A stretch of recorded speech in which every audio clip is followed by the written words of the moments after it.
امید کرتا ہوں آپ حضرات کو وہ خبر مل چکی ہوگی کہ ایک ناجائز ماں کی ناجائز اولاد نے نبی کی شان میں جو گستاخی کی ہے، جس کتیا نے نبی کی شان میں گستاخی کی ہے، اس خبر کو تو آپ حضرات سن چکے ہوں گے اور وہ بات آپ تک پہنچ چکی ہوگی۔ ایک بات سمجھ نہیں آتی کہ 4 مہینہ 5 مہینہ 6 مہینہ گزرتا نہیں، کوئی نہ کوئی کتا، کوئی نہ کوئی کتیا اپنے باپ کی ناجائز اولاد شہرت کمانے کے لیے، عزت کمانے کے لیے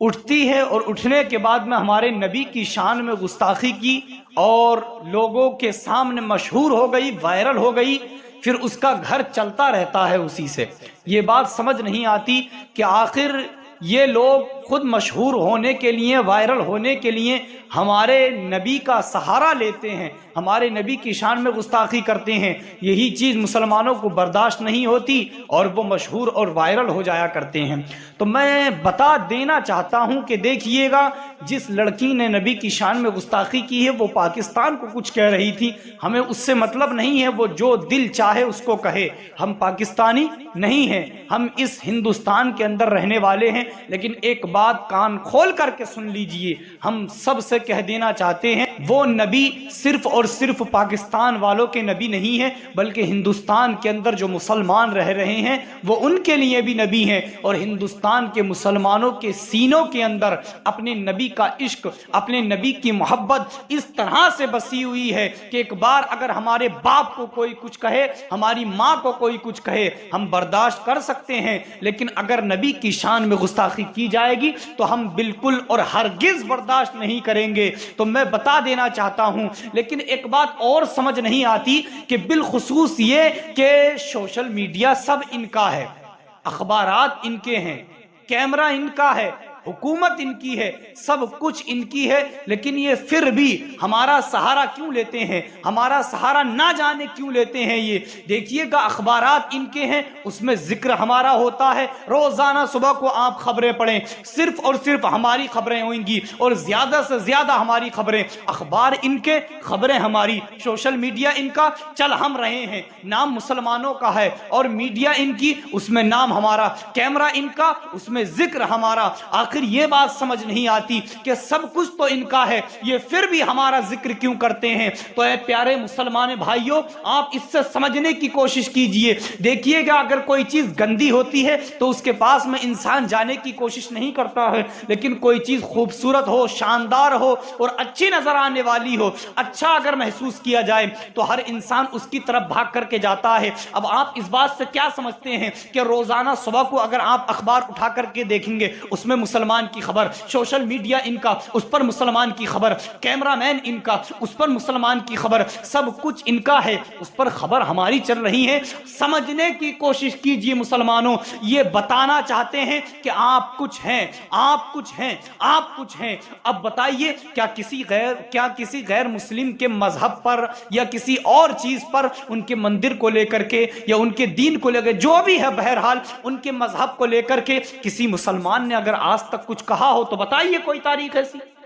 کسی مسلمان نے کچھ کہا کہ آج تک؟ مسلمان کیوں کہے گا؟ مسلمان اپنے ہی مذہب میں اس طرح سے مبتلا ہے، اپنے ہی مذہب میں اس طرح سے ملا ہوا ہے، اس طرح سے جڑا ہوا ہے کہ دوسرے کے مذہب کو دیکھنے کی، سمجھنے کی اس کو ضرورت ہی نہیں ہے۔ اس کا مذہب خود کی سمجھ میں نہیں آتا ہے، جس کا مذہب خود اپنے سمجھ میں نہیں آتا ہے، وہ دوسرے کے مذہب کی طرف چلتے ہیں، ہمارے نبی کی شان میں گستاخیاں کرتے ہیں، ہمارے نبی کی شان میں بولتے ہیں اور عزت اور شہرت کما لیتے ہیں۔ میں بتا دینا چاہتا ہوں میرے پیارے اسلامی بھائیوں، توجہ کے ساتھ اب میرے جملوں کو سماعت کریں۔ میرے جملے آپ حضرات سے میں گزارش کرنا چاہتا ہوں، عرض کرنا چاہتا ہوں، مؤدبانہ عرض کرنا چاہتا ہوں۔ میرے پیارے اسلامی بھائیوں، جب بھی آپ کے کان میں کوئی ایسی خبر پہنچے کہ نبی کی شان میں میں کسی نے گستاخی کی، کسی ظالم نے یا کسی کتیا نے نبی کی شان میں گستاخی کی ہے، بس آپ کو کچھ نہیں کرنا ہے، اس کی طرف توجہ ہی نہیں دینی ہے۔ کوئی کلیپ، کوئی ویڈیوز اگر آپ کے پاس میں ایسی آئے،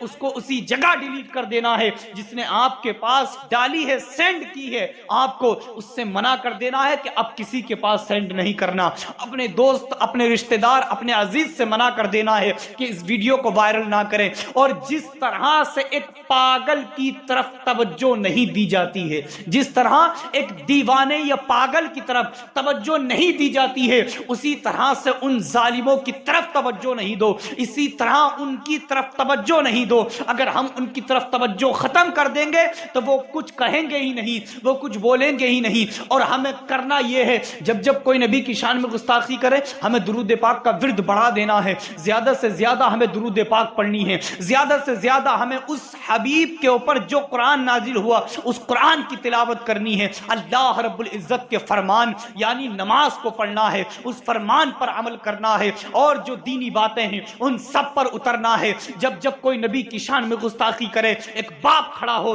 اور ہونے کے بعد میں اس سے کہے کہ اس نے گستاخی کی ہے، یہ کیا گستاخی کرے گا، لیکن تو سیرت مصطفیٰ لے اور پڑھ اور اس سے سمجھنے کی کوشش کر۔ ہر باپ کو یہ چاہیے کہ اپنی اولاد کو اسکول کالج بھیجے، لیکن اس میں سے آدھا گھنٹہ، 1 گھنٹہ، 24 گھنٹے میں سے اپنی اولاد سے، اپنی بیٹی سے یہ کہے کہ اپنی بیٹی یہ لے، سیدہ فاطمہ زہرا کی کنیز بن، سیدہ فاطمہ زہرا کی زندگی کو پڑھ۔ اور ایک دیوانے سے کہے، اپنی اولاد سے کہے، ایک اپنے بیٹے سے کہے کہ لے پڑھ حضرت امام حسین کی زندگی کو، حضرت امام حسن کی زندگی کو، حضور کی زندگی کو پڑھ، کربلا والوں کی زندگی کو پڑھ، تب تمہاری اولاد نیک بنے گی، پرہیزگار بنے گی، متقی بنے گی، تب آپ کا مقام اور مرتبہ یہ جانے گی۔ جس باپ نے یہ نہیں بتایا کہ مصطفیٰ کی زندگی کیا ہے، جس ماں نے اپنی بیٹی کو یہ نہیں بتایا کہ سیدہ فاطمہ زہرا کی زندگی کیا ہے، وہ بیٹیاں پھر گھر سے باہر ہی جائیں گی۔